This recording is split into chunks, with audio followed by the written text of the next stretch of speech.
Perusahaan yang satu ini labanya naik drastis di kuartal 1 2024. Dan yang menariknya itu harga sahamnya terus turun dan bisa dikatakan cenderung murah untuk saat ini. Nah, ada tapinya di perusahaan ini. Nah, perusahaannya apa dan tapinya apa akan saya ulas di video kali ini. Jadi tonton sampai selesai, check this out.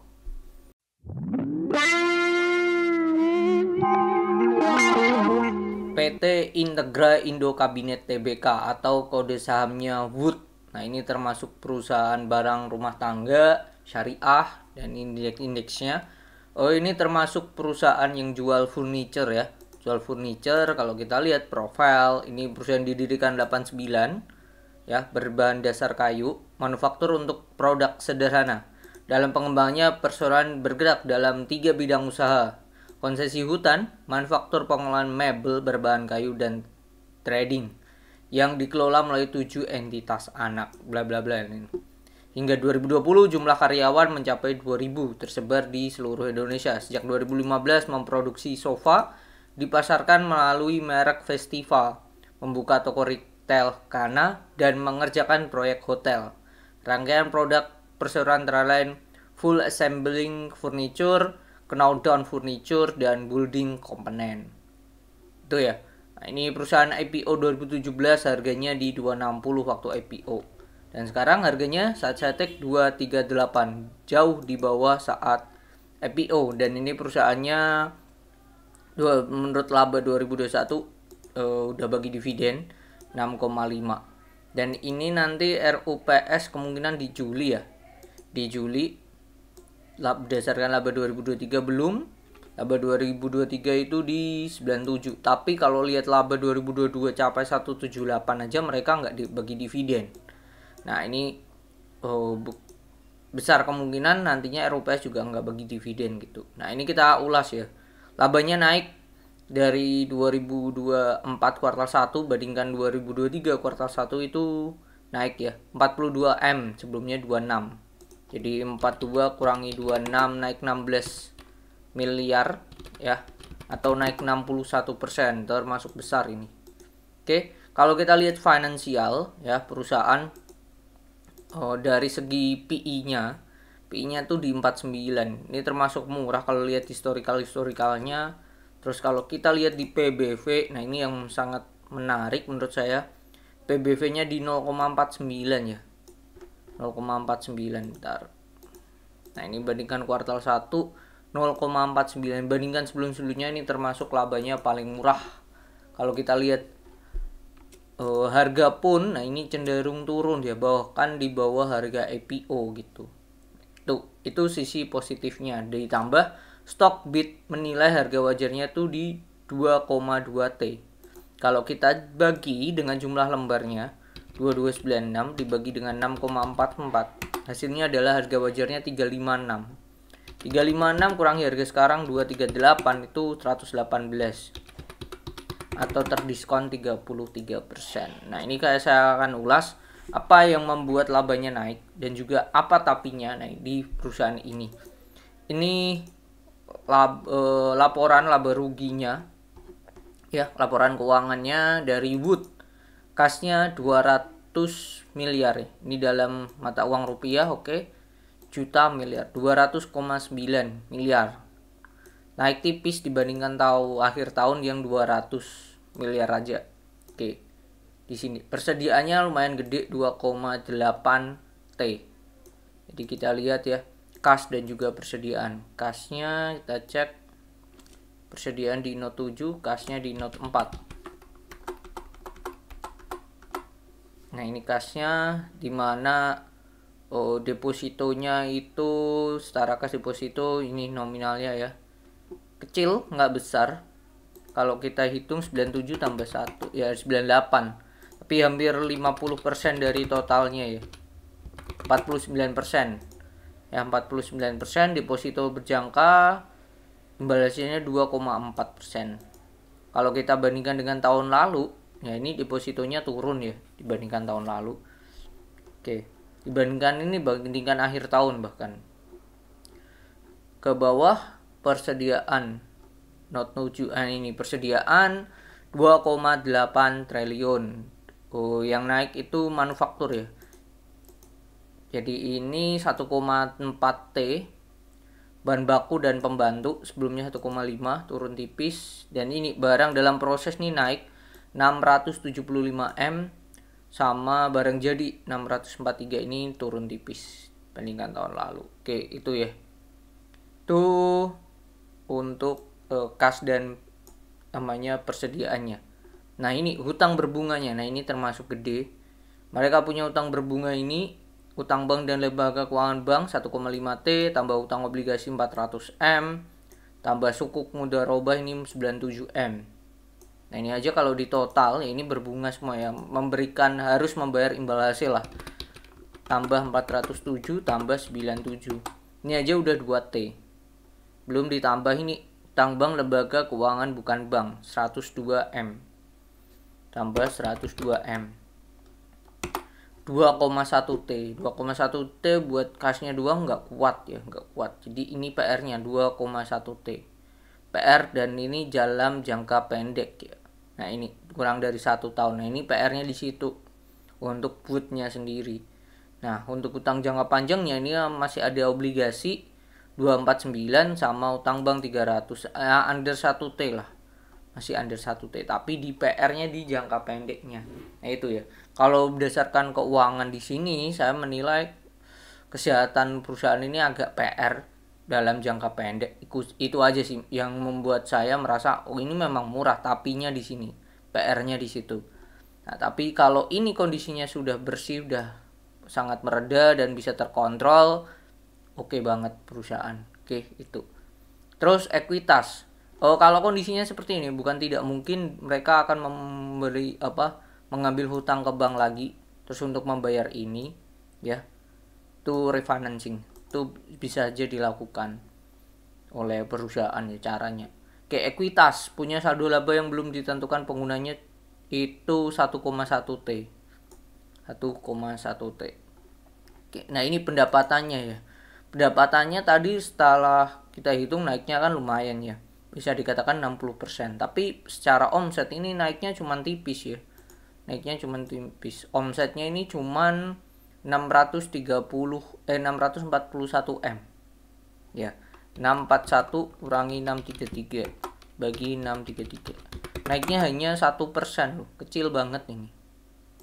Kalau kita cek dari penjualannya ya di note 21. Nah, dari ekspor. Nah, ini perusahaan ini bisa dikatakan mayoritas itu ekspor ya. Kita bisa lihat ekspornya totalnya ini kalau di total 418 tambah 91 tambah 126. 635 dari total omset 641. Dari gede banget porsi ekspornya. Oke, gitu ya.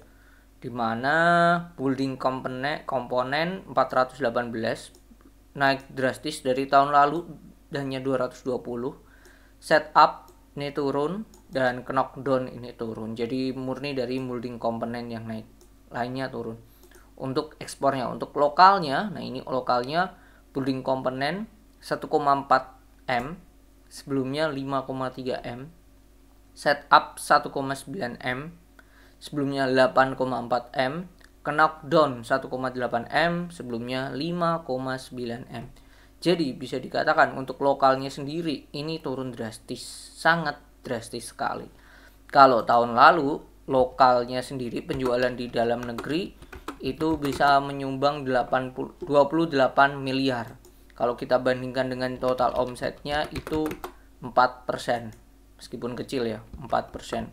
Kalau sekarang itu hanya 1,4 12 tambah 1,957 tambah 1,892 dibagi 641,31 kali 100. Nah, kalau tahun lalu 68%, under 10 masih, kalau ini bahkan under 1% ya. Omset dari penjualan di lokal turun drastis ini perusahaan. Itu PR banget ya menurut saya. Tapi hal yang positifnya ya building komponennya luar biasa. Jadi dari total ini kenaikan ya bisa dikatakan ditopang oleh building komponen sendiri 418, hampir 100% kenaikannya. Oke, itu Beban penjualan dan umum administrasi 32M ini turun drastis, sebelumnya 69. Cuman nah ini kurir dan ekspornya bebannya gede banget, 21M. Ya, 21M. Jadi kalau kita total dari omsetnya tadi untuk sektor ekspor sendiri itu kan sekitar tambah 635. Oke, 635, bebannya 21 untuk kurir dan ekspor. 3%. Nah, 3%. Kalau tahun lalu itu 220 tambah 137 tambah 245. 602. 602 bagi 602. 1%. Nah, jadi ada kenaikan di sini. Sebelumnya kurir dan ekspor 1%, bebannya tepatnya 1,3, sekarang jadi 3%. Naik drastis. Gaji dan tunjangan naik, make sense, tiap tahun ya pasti naik. Perjalanan dinas turun, riset dan pengembangan R&D-nya turun. Oke, promosi. Nah, ini promosi nggak ada promosi sama sekali. Sebelumnya di budget 1M tahun lalu, tahun ini nggak ada, dan itu menurut saya ngefek banget sih. Beban penjualan dan administrasi lanjutannya ini, oke, gaji dan tunjangan bla bla bla. Oke, itu sih, itu yang menurut saya PR-nya penjualan lokal sih, drastis banget sih. Tapi so far semua penjualan perusahaan ini turun semua sih. Terus ini sampai sini aja mereka masih bisa profit ya. 96 banding 92 udah masih bisa naik lah. Karena ya dari beban penjualan aja mereka turun banyak banget ya itu. Nah, terus di sini ada penghasilan bunga 8M. Cuman ini saya cek nggak ada nih penghasilan bunga, di detailnya nggak ada. Ya, jadi kita cek penghasilan bunga.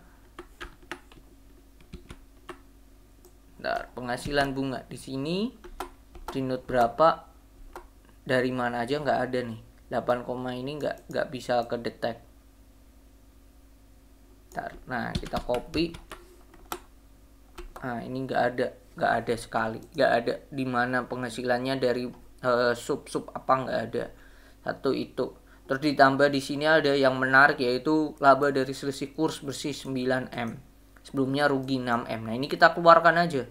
Asumsi ini kita keluarkan 9 dan 8 berarti 17. Ya, jadi dari total net 42 kurang 17. Hasilnya perusahaan itu ya bisa dikatakan malah turun ya. Netnya 25M. 25,1, sebelumnya 25,8. Jadi bisa dikatakan stuck aja. Labanya memang secara pendataan memang naik, tetapi secara realnya menurut saya nggak naik sih. Karena ini laba selisih kurs hanya sebatas pencatatan saat pelaporan saja gitu. Oke, kita lihat aktivitas arus kasnya.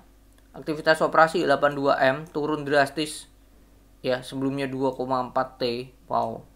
Sebelumnya 2,4 naik drastis jadi 82M juta miliar ya. 82M sebelumnya 2 miliar saja ya. 82M naik drastis banget ya.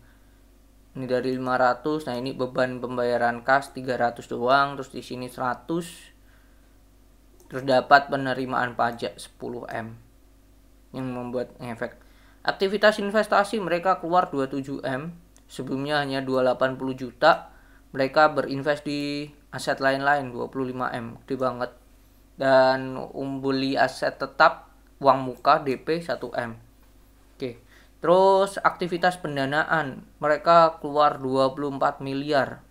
Yang mana untuk pembayaran utang dan LKBB jangka pendek ya. 1,6T, gede banget.